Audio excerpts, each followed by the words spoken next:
Los Angeles, California, one of the many big cities in the United States. A tribute to the men and women who built it. Monument to civilization, yet in some ways a reminder of the jungle.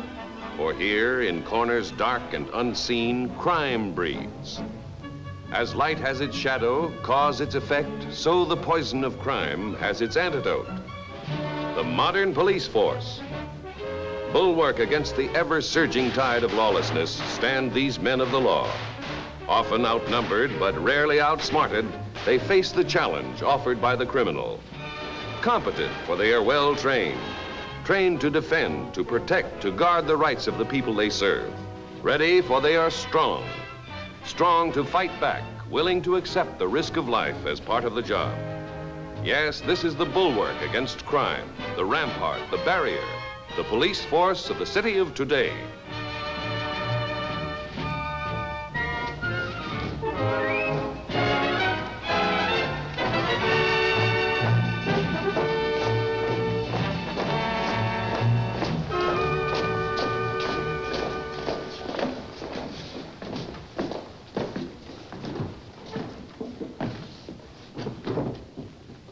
Seats.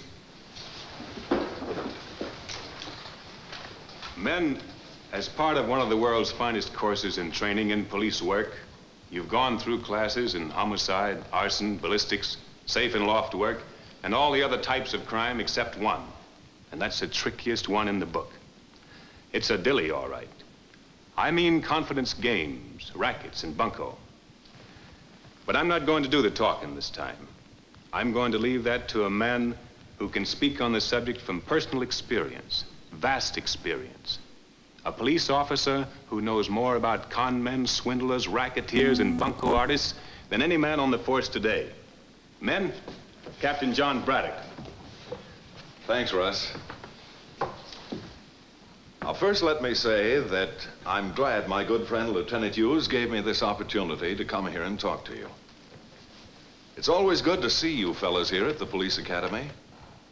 The force needs new young men like you. And I want to wish you luck and welcome you to one of the finest professions I know. Well, now let's get down to my favorite subject. The con man uses only what nature gave him. His brain, charm, an ingratiating manner, and an understanding of human nature that would do justice to a professor of psychology, believe me. Now, those are the only tools they use, but listen to this. Con men take more money every year from the public by using their wits than all the thugs and hoodlums with their guns and crowbars and other kinds of violence.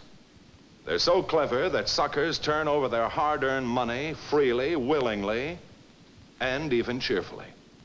And when you tell a sucker he's been swindled, most of the time he won't believe it. And finally, when the truth does sink in, he says, but how was I to know he didn't look like a con man? They look like anything but what they actually are.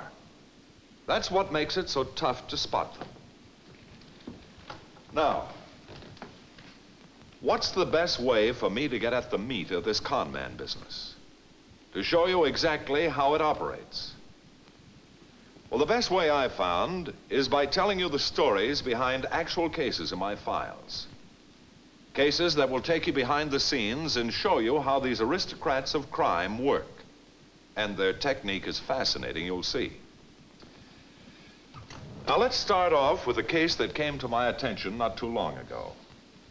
A case involving a very pretty girl who came to think that she had a face and figure that would pay off in the rackets.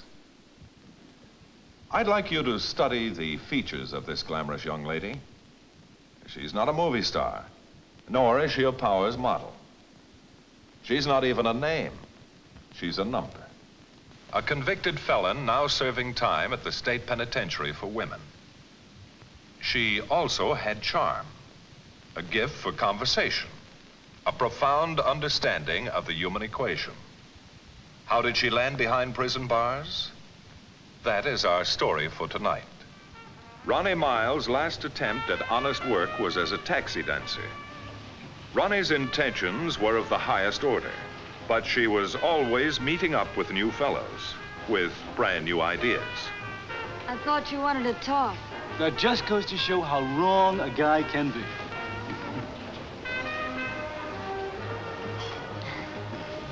You know, sweetie, doll like you with a face and built like yours, you ought to be in the movies.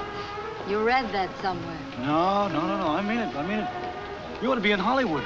I've been there. In pictures? In pictures. What are you doing in this flea bag? Working my way back to Sheboygan. Wisconsin, that is. Oh, sweetie, you give up too easy. Wanna bet? Hey, watch it. You're ruining my makeup, Casanova. Oh, no, honey. Green.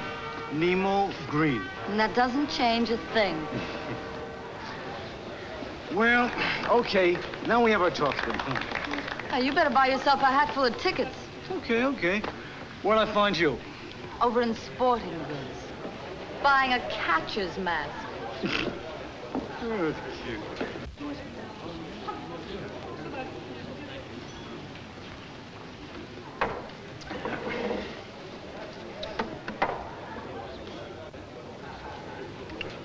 Honey, you're really loaded. See that rubber band? Yeah, I see. One of these days, this roll is going to be so fat, instead of a rubber band, I'm going to have to use a girdle. That's a nice kind of fat. How do you get that way? That's what I want to talk to you about. Now, look. You team up with me, sweetie. I'll show you how we can split $500-600 a week easy. For how many weeks? Every week. Sweetie, we can be on nice and easy street in no time at all. Is there really such a street? Just around the corner. All you gotta do is, be smart. What's smart? What do I have to do? Just talk to people. It's all right, I'll give you a script later on. Look, what time does this flea bag close up? About 10 minutes. All right, I'll meet you outside. Oh, how's about a little good luck kiss, huh? Cut it out. That's great. That's just the way I want it. What do you mean? I want to keep this strictly business, honey. I want none of this lovey-dovey stuff between us. That suits me fine. What was the idea of that pass you just made? Dolls expect you to flirt with me. Just try to be nice. You mean you wouldn't want to kiss me? Look, sweetie, frankly, dames like you leave me cold. I want to keep this thing strictly business, huh? Hey.